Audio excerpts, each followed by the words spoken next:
de dónde Sí. dejaron de escuchar. Pero bueno, estábamos comentando a partir también de lo escuchado por Mariana y Evelyn, que también es importante o relevante resaltar las cuestiones que tienen que ver con estas temáticas, digamos, de instrumentos normativos internacionales que también es como bastante pertinente siempre muy monitoreando qué va sucediendo, ¿no? Estar cerca de estos temas bueno, seguirlos y ver cómo se va implementando y si se llega a implementar en cada uno de los países, por todo lo que comentaban las chicas antes, ¿no?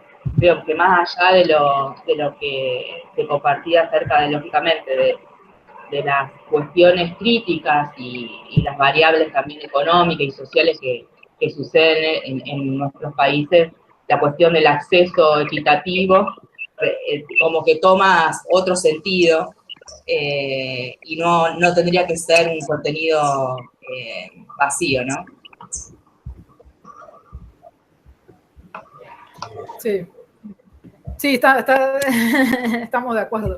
Además, yo igual en lo personal, esto es como una experiencia personal. Yo terminé la secundaria en una escuela rural y no era una escuela rural propiamente dicho, era una escuela a semidistancia. Y los docentes justamente lo que hacían era desarrollar cuadernillos para que la gente que estaba en zonas rurales o semirurales pudiera estudiar la secundaria. Y obviamente todo eso, digamos, yo en aquel entonces no lo sabía, lo supe muchos años después, todo eso son recursos educativos en definitiva, y obviamente nunca nadie les había hablado del licenciamiento abierto y ni siquiera entraba en su horizonte de posibilidades, porque creo que ni siquiera era una discusión quién tenía el copyright sobre esos materiales. Y a mí me parece que uno de los desafíos tiene que ver con cómo llegamos con esta discusión a esos lugares, ¿no? Que son justamente los que en algún punto están teniendo prácticas pedagógicas sumamente innovadoras, porque además, imagínense, digamos, las dificultades para desarrollar materiales de esas características y que además cumplan el objetivo pedagógico y que digo, que sigue siendo una situación que todavía existe en muchas partes de Argentina y de América Latina, digo, ¿no? O sea, si uno piensa, por ejemplo, en Argentina, tenemos por lo menos un buen porcentaje de comunidades que son básicamente rurales, donde el acceso a la educación es muy difícil y ahí es donde los recursos educativos abiertos juegan un rol clave y fundamental, pero digamos, hay una desconexión muy fuerte entre aquellas personas que están en el campo implementando esas prácticas y quienes después discutimos, bueno, la apertura o no de ese tipo de materiales, ¿no? Bueno, perdón, me fui por las ramas con mi anécdota personal, pero... No, pero estuvo bien y estuvo claro. Pensaba, digo, intentando repasar un poco y intentando por ahí para la comunidad y para el público que por ahí ahora no está presente por este detalle de que se cortó la conexión y todo, pero bueno, después cuando compartamos los recursos educativos va a estar, voy a pegar esta parte del video. Concretamente, digo, intentando pensar algunos tips o por dónde encarar cada uno desde su institución o desde su organización.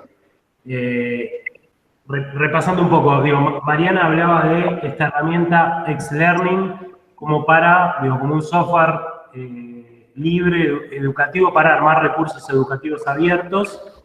Eso, digo, está esa herramienta, estará alguna otra herramienta como primer, no sé si paso, pero como un hecho. Después, el tema del licenciamiento.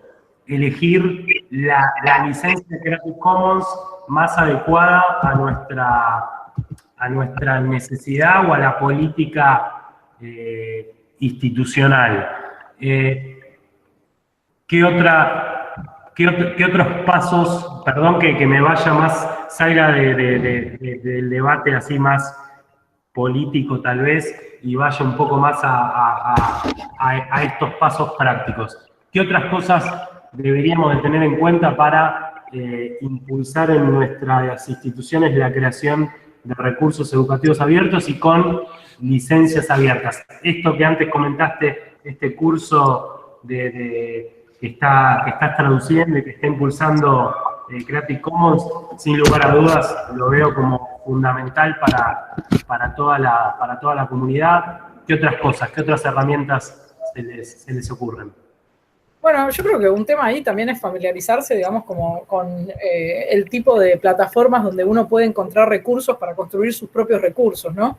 Siempre pensando, digamos, como, bueno, ¿qué es un recurso exactamente? ¿Qué es un recurso educativo, digamos? Y bueno, ahí hay como un montón de plataformas donde podemos sacar imágenes, donde podemos buscar contenido, podemos utilizar obras que estén en el dominio público, digamos, ¿no? O sea, familiarizarse un poco con las plataformas y los entornos que nos habilitan para utilizar, digamos, como estos recursos en la construcción de los nuestros propios, digamos. Eso me parece que es fundamental, digamos. Que hay un montón de cosas ya hechas y que uno no necesita, que justamente que una de las ventajas de los recursos educativos abiertos es que uno no necesita volver a inventar la rueda cada vez. Sí, también familiarizarse con herramientas libres que capaz que ni siquiera tenés que, por ejemplo, Excel Learning está genial, es fácil de usar, pero también se puede ir un poquito antes y pensar qué herramientas tengo en la computadora, qué paquete de ofimática, LibreOffice, OpenOffice.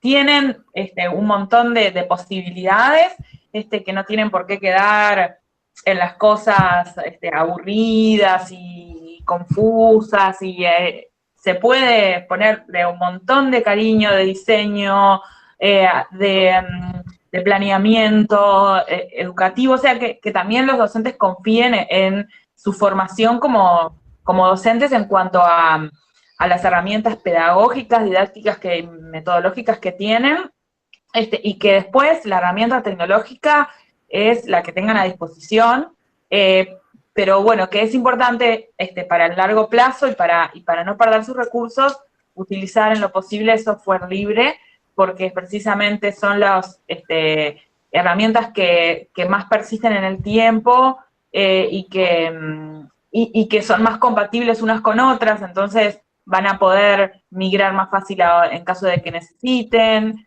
así que, y siempre buscarle la vuelta, porque tienen un montón de herramientas mucho más a mano de lo que a veces piensan. Y otra cosa importante, me parece a mí, es el desarrollo de repositorios, de portales, que también existen herramientas libres que facilitan esto. Una que se me ocurre, por ejemplo, es Omeka, es un software, es como un gestor de contenidos, como si fuera WordPress, pero para bibliotecas digitales. No sé si está más pensado desde una perspectiva de bibliotecología, pero ahí, en conversación entre docentes y bibliotecólogos y alguien que sepa de sistemas, pueden generar un portal no muy complicado, en el que los recursos tienen una ficha, tienen un buscador, porque también es bien importante en el tema de los recursos educativos abiertos poder encontrar, como decíamos antes, el recurso que sirve para mi contexto, para mi nivel, para mi materia, que tal vez un poco en lo que son otro tipo de repositorios, como por ejemplo, de papers académicos, si bien también obviamente los buscadores y los metadatos y demás son importantes, en recursos educativos abiertos tal vez hay más complejidad, en diferentes formatos, diferentes niveles educativos, materias, temas dentro de las materias. Entonces, dejarlos como un listado colgado por ahí o linkeados en un Google Drive o lo que sea, no es tener un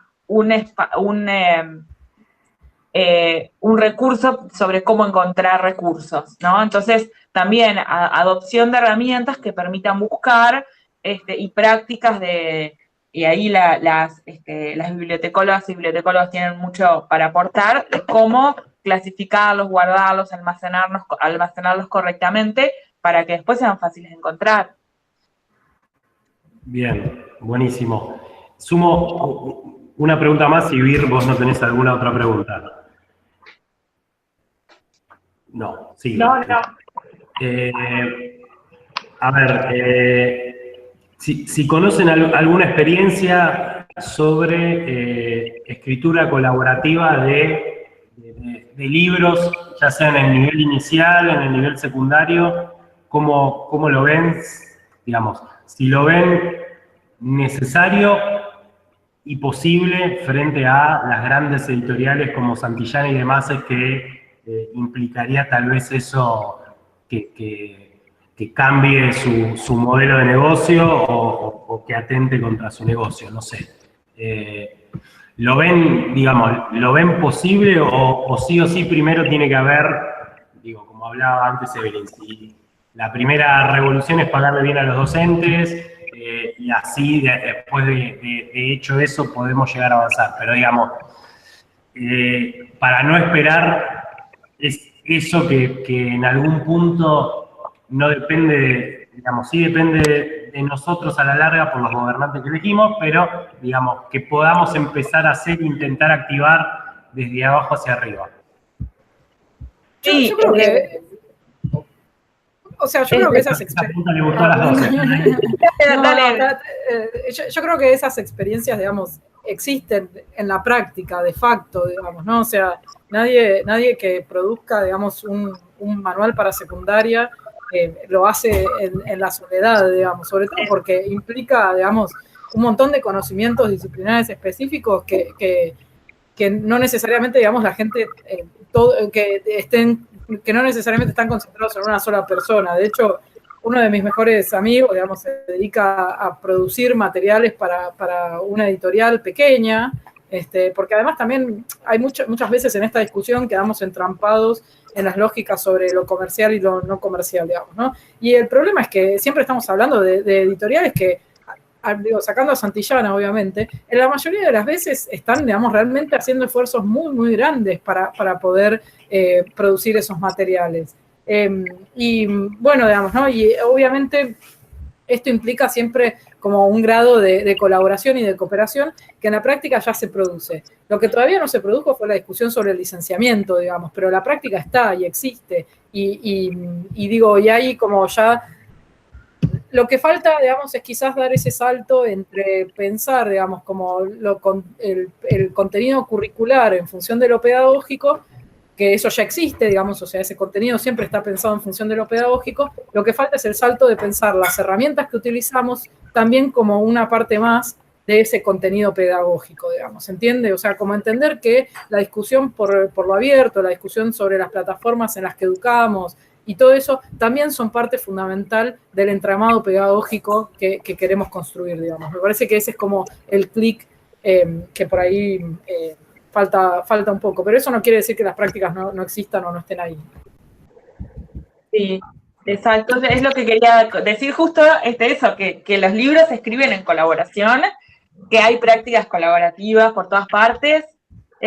Tal vez hay que hacerlas más visibles y hay en ese sentido hay experiencias. Seguramente ayer con Virginia Rodés hayan escuchado hablar del proyecto Latin, de producción de libros de texto colaborativo, y me parece que son los modelos,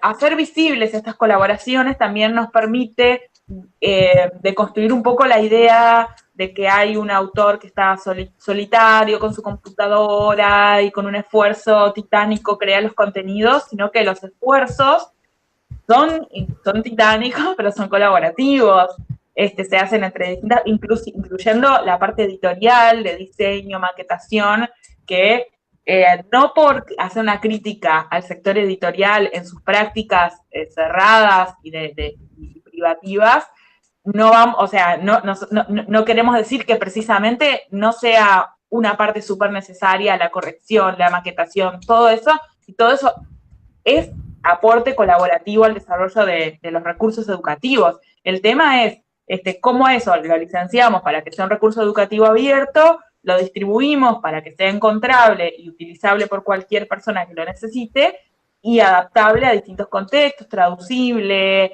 accesible.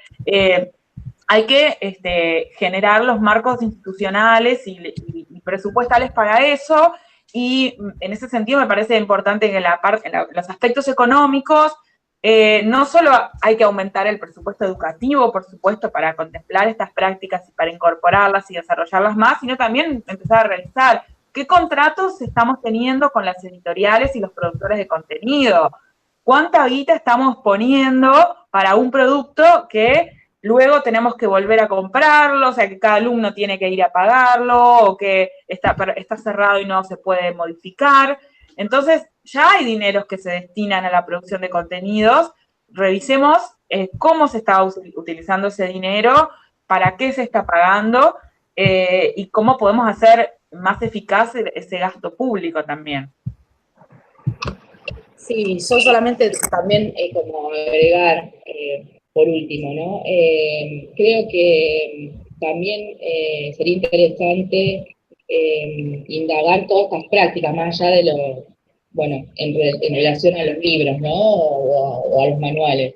Que muchas veces nosotros ahora estamos hablando, hacemos hincapié en todo lo que es educación formal, pero estas prácticas ya hace mucho tiempo que se dan por fuera, digamos, de la educación formal, a partir de las necesidades más cercanas también de las escuelas rurales en la Argentina, o de las prácticas de educación abierta en Marruecos, en Kenia, o lo que se está pasando en el Mediterráneo, ¿no? Que a partir de la mejor necesidad y todos los movimientos migratorios también se están situando estos recursos educativos abiertos para la educación no formal o para condiciones muchas veces más críticas donde no existe lo institucional, digamos, detrás. Y ahí sí creo que vamos a encontrar varios ejemplos de prácticas abiertas y colaborativas en referencia, bueno, a lo que preguntaba de manuales y libros, que bueno, son a partir del trabajo voluntario y dedicado muchas veces a docentes o de ONG que están trabajando para justamente dar más accesibilidad y acceso a estos recursos, o a la educación en situaciones críticas, ¿no? O en lugares muy pequeños, tal vez, en donde no llega el material. Bien. Como ejemplo, nomás. Sí. Bueno, agrego, si las chicas quieren hacer algún comentario o reflexión de lo que dijo Vir, les paso la palabra, si no, agrego un comentario. Dale, agrega un comentario nomás. Perfecto. Bueno, en realidad el 29 de septiembre, como avisamos antes, estamos organizando la OpenCon LATAM 2018, que va a pasar acá en la Universidad Metropolitana para la Educación y el Trabajo. Va a haber charlas relativas a el mundo de los datos abiertos, el mundo de la educación abierta y el mundo del acceso abierto. Va a haber charlas y durante la tarde va a haber talleres. Concretamente, a la tarde va a haber un taller que estamos empezando a coordinar con Virginia, con Virginia y con Javier Atenas, respecto a armar un kit de educación abierta. Tenemos 3 horas donde todo este debate que venimos teniendo en la serie de webinar sobre el plan y sobre otras cuestiones y otras realidades a nivel nacional que viene habiendo, queremos ese día por lo menos avanzar todo lo posible en ese kit. Primero, obviamente, si andan por Buenos Aires ya, están más que invitadas a sumarse, sería un gran aporte y un gran valor, ya sea presencial, a distancia. La forma que sea, sería un gran honor que formen parte de este kit y que nos puedan, sobre todo, ayudar en los temas de expertise que consideren. Va a tener que haber algún capítulo sobre licenciamiento, va a tener que haber algún capítulo sobre sobre herramientas, como antes mencionamos, para armar recursos educativos abiertos. ¿Algún otro tema que les parece que ese kit tiene que tratar, digamos, o además de algún otro tema, alguna otra declaración a tener en cuenta, además de este plan de Ljubljana sobre los recursos educativos abiertos? Yo creo que, insisto con esto porque me parece fundamental, es entender cómo hacer uso de los recursos que ya están disponibles en Internet. Eso me parece que es un tema clave. Herramientas, digo, son 2 o 3 herramientas, pero es básicamente enseñar cómo hacer la búsqueda dentro de CC, cómo hacer la búsqueda dentro de Wikimedia Commons y cómo entender esas condiciones de reutilización en tus propias obras. Eso me parece clave, digamos. Sobre todo porque es un tema, digo, incluso aprender a hacer la búsqueda de Google avanzada de herramientas, de recursos libres, digamos, ¿no? Me parece que eso es como el tema fundamental de toda esta discusión, creo. Sí, y agregaría también los aspectos de software libre, ¿no? Y de herramientas libres que se pueden usar, que están en tu computadora o que están en Internet. Bien. Bien. Bueno, yo tengo hasta acá. Vir, ¿vos? No, me parece perfecto hasta acá lo que han compartido tanto Evelyn como Mariana. Así que un agradecimiento total. No, por favor, muchas gracias a ambos dos por invitarnos. Y bueno, y la verdad que está buenísima la iniciativa de Aprender 3C y esto de los webinars me encanta. Así que espero que encontremos más formas de colaborar y de trabajar en este proyecto. Así que bueno, les agradezco de nuevo. Muchísimas gracias. Perdón esta falla en la conexión, no suele pasar. Para mí que es las corporaciones que atentaron contra lo que estaban diciendo. Y nada, sí, ojalá que, digamos, podamos seguir colaborando, encontrando, digamos, además de charlas y de alfabetizar y de divulgar algunos otros proyectos y algunos otros experiencias y desafíos, como armar este kit de educación y empezar a armar otras herramientas. La verdad que, nada, nos venimos cruzando hace tiempo y el laburo que vienen haciendo tanto Evelyn como Mariana desde Ártica, la verdad que siempre es inspirador. Así que, nada, muchísimas gracias en serio por estar a ambas. Gracias. Gracias.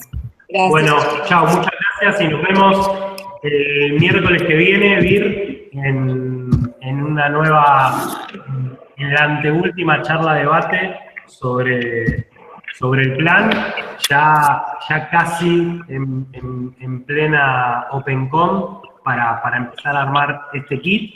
Obviamente compartiremos los recursos educativos, este video, algunas recomendaciones de link y de recursos que hicieron tanto Mariana como Evelyn, la presentación de Evelyn, que ahora, Evelyn, si podés mandármela, si ya la tenemos y compartimos todos con una licencia abierta, para no complicar. Bueno, muchas gracias. Muchas gracias. Hasta el miércoles que viene. Chao. Chao.